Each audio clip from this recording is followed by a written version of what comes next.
آپ عزم آہن پوڈ کاسٹ سن رہے ہیں۔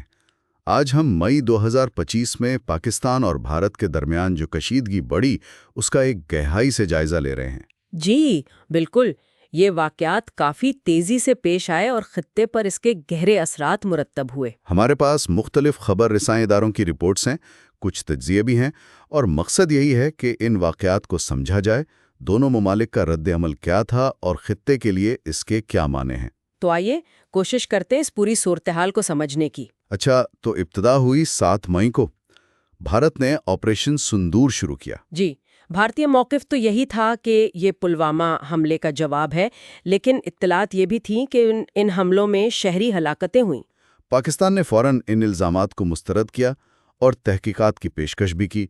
یہ تو خیر معمول کی بات ہے۔ بالکل، لیکن اس کے بعد جو پاکستان کا رد عمل آیا، آپریشن بنیان مرصوص یا مار کا حق، وہ نہ صرف فوری تھا بلکہ ذرائع اسے کافی فیصلہ کن بھی بتا رہے ہیں۔ اچھا، کیا تفصیلات تھیں اس رد عمل کی؟ اطلاعات تو یہ ہیں کہ پاکستان نے بھارت کے 26 فوجی اہداف کو نشانہ بنانے کا دعویٰ کیا۔ 26 اہداف، یہ تو کافی بڑی تعداد ہے۔ جی، ان میں اہم ایئر بیسز بھی شامل تھے، جیسے سورت گڑھ، سرسا، آدم پور اور براموس میزائل کی تنصیبات کا بھی ذکر ہے۔ اور طیاروں کے گرانے کا بھی دعویٰ تھا؟ ہاں، یہ سب سے زیادہ توجہ طلب بات تھی۔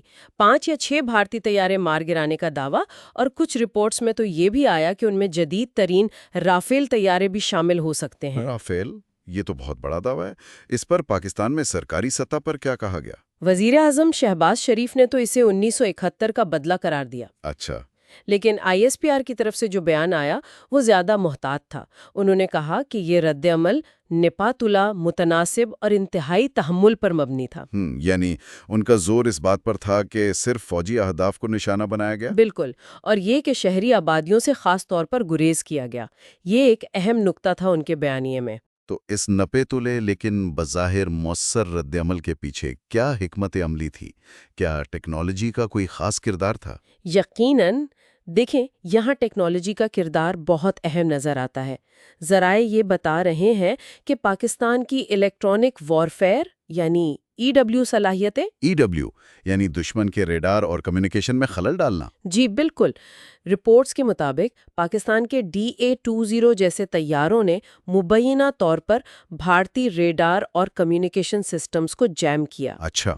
اور یہ بھی کہا جا رہا ہے کہ GPS سگنلز میں بھی مداخلت کی گئی، جس سے برائے موس میزائلوں کی ایکوریسی، ان کی درستگی متاثر ہوئی۔ یہ تو کافی ایڈوانس صلاحیتیں ہیں۔ جی، اس کے علاوہ پاکستان کے مربوط فضائی دفاعی نظام یعنی انٹیگریٹڈ ایئر ڈیفنس سسٹم کی کارکردگی کی بھی بات ہو رہی ہے۔ اس میں کون کون سے سسٹم شامل ہیں؟ اس میں ساب AWC طیارے ہیں جو فضائی نگرانی اور کنٹرول کے لیے ہوتے ہیں، پھر J-10Cs لڑاکا طیارے اور JF-17 بلاک 3۔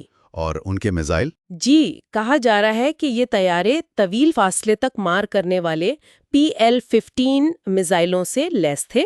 ایک رپورٹ میں تو یہ بھی ذکر ہے، اگرچہ یہ غیر معمولی دعویٰ ہے، کہ کسی پاکستانی ہائپرسونک میزائل نے بھارتی S-400 فضائی دفاعی نظام کو ناکارہ بنایا۔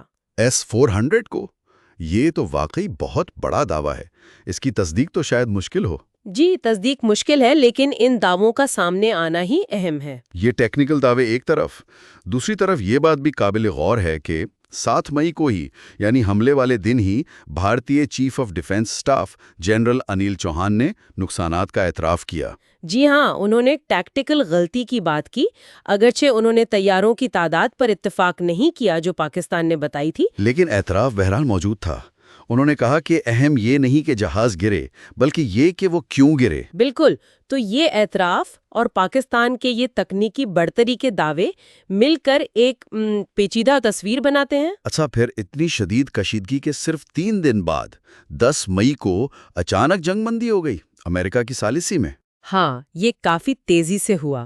لیکن جنگ بندی کے اعلان کے ساتھ ہی دونوں طرف سے بیانات میں فرق تھا۔ جی، بھارتی وزیر اعظم نے اسے عارضی توقف کہا، مطلب ٹیمپرری پاز، جبکہ پاکستان کا زور بنیادی مسائل پر بات چیت کا تھا، خاص طور پر کشمیر کا ذکر تھا۔ بالکل، پاکستان نے کہا کہ پائیدار امن کے لیے بنیادی مسائل حل کرنا ضروری ہے۔ اسی دوران عالمی سطح پر بھی کافی ہلچل تھی۔ جیسے امریکی صدر ٹرمپ کا بیان آیا، انہوں نے دعویٰ کیا کہ ان کی انتظامیہ نے بروقت مداخلت کی اور جوہری جنگ کو روکا۔ اچھا، اس بیان نے تو بھارتی بیانیے کو کمزور کیا ہوگا۔ کسی حد تک جی، کیونکہ یہ تاثر ملا کہ صورتحال واقعی بہت سنگین ہو گئی تھی۔ پاکستان نے بھی بھارت کے نیو نارمل کے تصور کو مسترد کیا۔ نیو نارمل سے کیا مراد ہے؟ یعنی یہ کہ بھارت جب چاہے سرحد پار کارروائی کر سکتا ہے۔ پاکستان نے اپنے رد عمل کو ڈیٹرنس کی بحالی قرار دیا، یعنی آئندہ جارحیت کو روکنے کی صلاحیت۔ اور عالمی حمایت کس طرف نظر آئی؟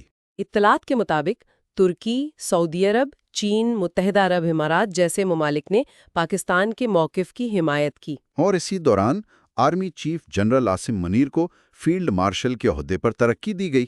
جی، ان کے کردار کو سراہتے ہوئے یہ بھی اسی تناظر میں دیکھا جا رہا ہے۔ لیکن جیسا کہ آپ نے پہلے کہا، جنگ بندی تو ہو گئی، مگر بنیادی مسائل تو وہیں کے وہیں ہیں۔ بالکل، وہ مسائل حل طلب ہیں۔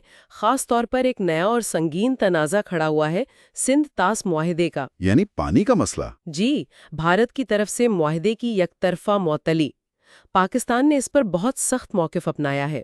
کیا موقف ہے پاکستان کا؟ پاکستان نے واضح کیا ہے کہ پانی کو ہتھیار بنانا ایک ریڈ لائن سمجھی جائے گی اور اسے جنگی اقدام تصور کیا جا سکتا ہے۔ یہ تو بہت سنجیدہ بات ہے۔ یقیناً، تو اب زور اسی بات پر ہے کہ کشمیر، دہشت گردی کے الزامات اور خاص طور پر یہ پانی کا مسئلہ، ان سب پر جامع مذاکرات ہوں۔